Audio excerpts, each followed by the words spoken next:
I try to imagine myself, and I do this often as a reality check of where I would be if I never had said yes to being on The Bachelor, because it Mm. changed my whole world. And I wonder, would I be disenfranchised if I wasn't so tapped in? Because where we sit, it seems like every day it's a constant blow to our rights. And to your point about how this has always been happening, it just feels like it has, but it's been muted. We lived in a place where inflation wasn't as high, where things didn't cost as much. So yeah, people have always struggled, but not the disparity that wasn't so great between the haves and the have-nots. Things weren't as expensive. We didn't have social media or influencers, and we weren't so connected and detached as we are now. We had Barack Obama as a president that made us feel hopeful for 16 years while they were continuing to ramp up whatever it was that they've been cooking over the last 50 years. Like, we kind of got complacent and we're happy with some of the successes that we had while they were like, oh, as soon as this is done, we're pulling it all back. I just it's I lost my point just a little bit, but I think You're that, like when you're talking about how, like it has always been happening, it's like it has, but it was better for us then. We had the dot-com bubble, real people were be able to buy houses in ways that they weren't prior to this. And then now we're just like in a completely different state. And it feels like you just want to give up and quit and feel like things will never be the same. Definitely was progress, and now it feels like we're going back in time.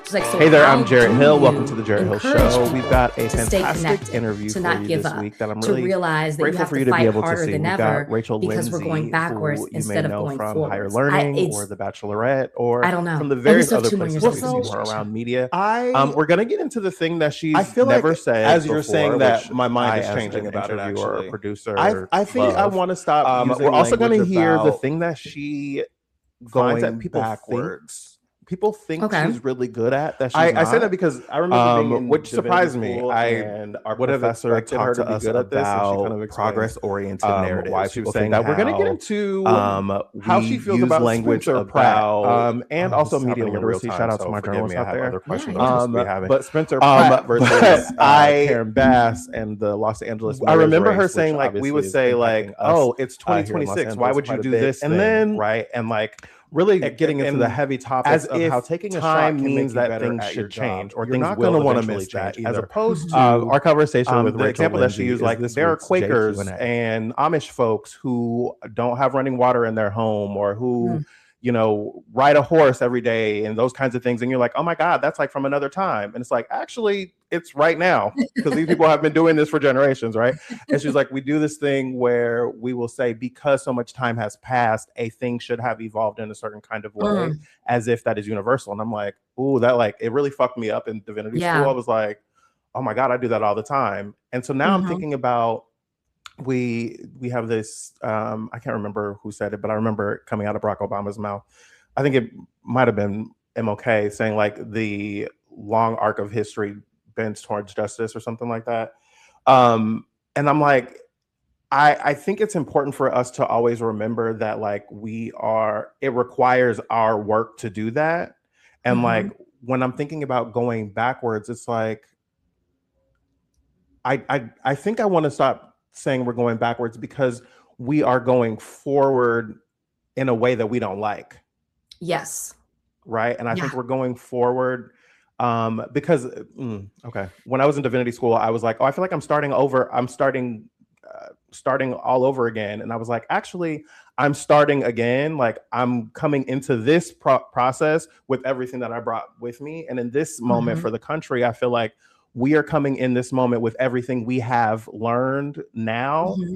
everything, all the tools that we have now, all the resources that we didn't have back then, Yeah. right? Back Yeah. in the 60s, we didn't have the internet, we didn't have social media, we didn't have AI, we didn't have all of the imagery from the 60s to be able to show us that it could work. We didn't have Hmm. the same kinds of things. And so I'm thinking about that and saying to myself, like, maybe I need to stop using the we're going backwards language and appreciate like we're going forward and like we can figure out how to use all of the things that we had in the past to be able to affect some kind of change going forward. Does that make sense? It does. And as I'm listening to you, I'm like, that is positive. And the whole time when you were talking, I just had the most negative thought because I was like, you're right. But my thought process was negative. It's almost worse. I live there, And though, to be clear. I live there, and I'm always trying to counter it. So I'm totally there all the time. Great. We kiki all day. So do I. I'm like, oh, I'm a realist. No, I'm not. You are so right. We shouldn't say we're going backwards because we are moving a different way. And I think it's worse because in the 60s, prior to the civil rights movement and women getting, certain rights, whether it be with bank account, like being able to hold bank accounts and abortion rights and all of that, and Title IX, we never had it before. So then you get it. And then what they have used to, I'm going to say go backwards, but I don't mean it. What they have used to take it away is, well, you've had it now. We're good. Everything is great. And they've used the progress against us to create the world and the society that they want to live in. Well, we don't need those things anymore so before you didn't have it, now you have it, so we don't need it. But what we still also have that existed back then is a mentality. We still have the systems that are at play that work against us. We still have a mentality where a theory like white replacement theory exists, a fear of no longer being the majority in this country, a fear. And so it's worse because they're using, well, we did give you that. And now things are more equal where they couldn't say that before. And that's what's scary. And that's literally how they've been able to dismantle so many policies that are the reason we have progress. You see the statistics right now with gerrymandering and the redistricting maps and how post-civil rights or the Voting Rights Act, over all those years, there wasn't anybody in the South elected to Congress. And then it just has jumped.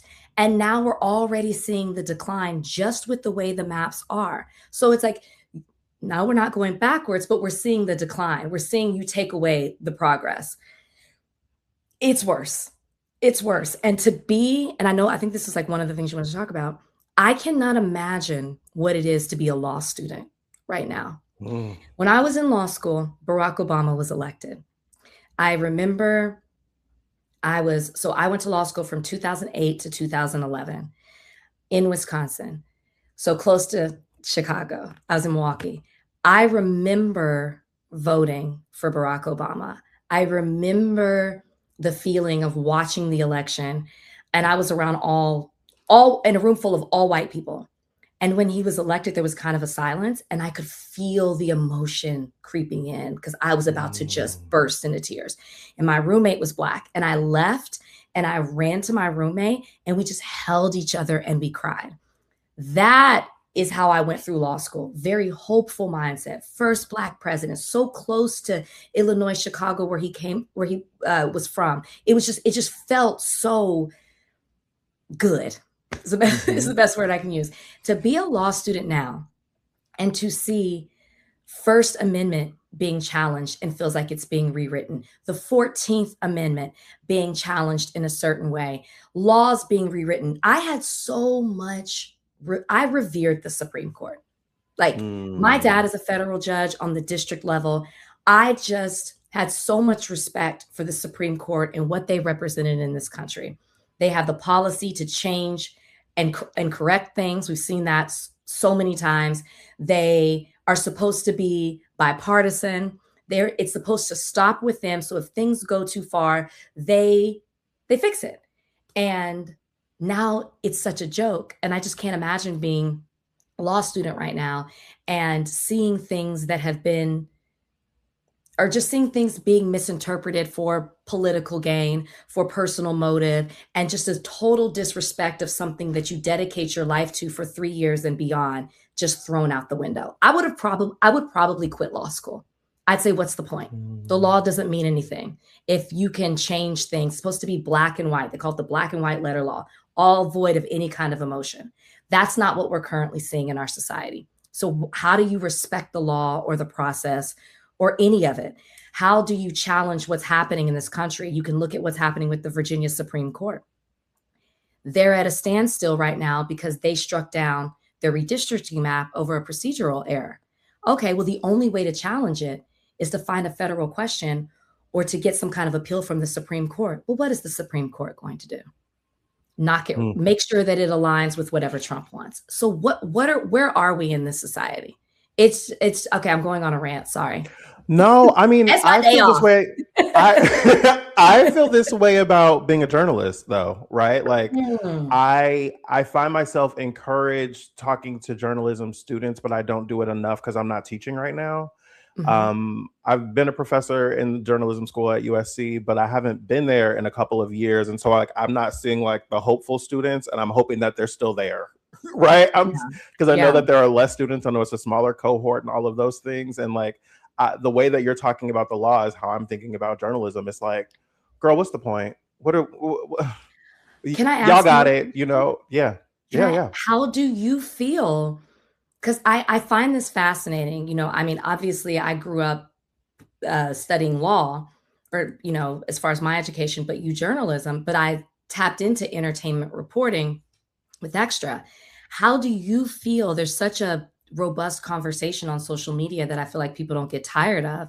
And is this some of your frustration when you talk about you got it with journalism? How do you feel about traditional journalism versus the content creator? Do you feel like your profession is being watered down? Do you feel like there's a lack of respect for what it is that you do and how you do it? Or do we all just need to evolve with the times?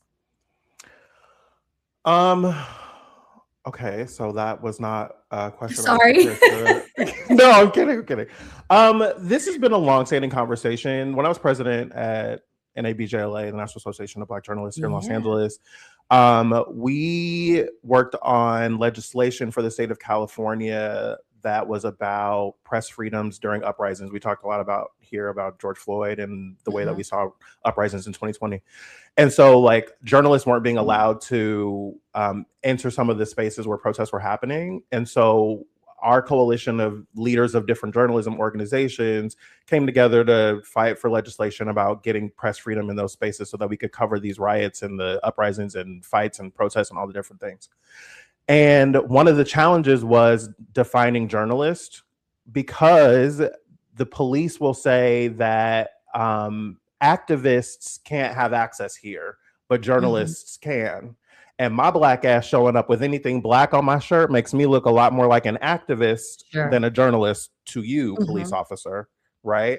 And so how we defined journalists became such a big part of the conversation. And we were saying from the LA chapter, as opposed to other journalism or other journalism organizations, and even within NABJ, like for us as Black folks who are storytellers, who are talking about Black folks and to Black folks, we have to acknowledge that the audience doesn't recognize the difference, right? Because they see my reporting in their Instagram feed next to Jon Stewart, next to their homegirl, next to the store who's trying to sell the tacos, next to the Washington Post, next to, you know what I mean? And like they just kind of see it all in one feed. And so we have to be thoughtful about the ways that we're addressing media personalities and podcasters and bloggers, because they're also kind of getting swept up in the ecosystem of having to get paid, having their content censored, having their voice getting out there, but people not knowing the difference. All of those things have been in my mind a lot over the last however many years now, because like I remember seeing people getting hosting gigs that weren't good at it, but only because they were famous. And it was like, but you're not even good at this, right? And people are just here to watch the spectacle of you be bad, right? And so like I've been struggling with this for a long time, and also trying not to be the old man waving my cane, you know what I mean? Like, hey, this isn't real good. So it's hard to know what the right answer is, because I think that journalism is a real thing, and I think our media literacy is so trash right now in this country. But I think last thing I'm gonna say on this, because I have other questions for you. Sorry. No, it's totally fine. I remember back when Jon Stewart was hosting The Daily Show the first time, before Trevor Noah came in, seeing data that said that audiences get more of their news from comedians than they do from the news. Wow. Right? And that was more than a decade ago. Right? And it was like, if the audience doesn't know the difference and they're getting something from this, how can we utilize it to be more effective, to be more helpful, to be more useful? So I'm we could do a whole nother hour on that, but you don't want to get me started. Just have me come back. Just have me come back. Yes, we'll call you back. We'll call you back. I want to. Hey, what's up? I'm Jarrett, and you just finished watching a clip from the Jarrett Hill Show. The Jarrett Hill Show, me being Jarrett Hill, and I would love it if you would like, subscribe, share with your friends, talk to someone about what you saw, and we'll see you next time.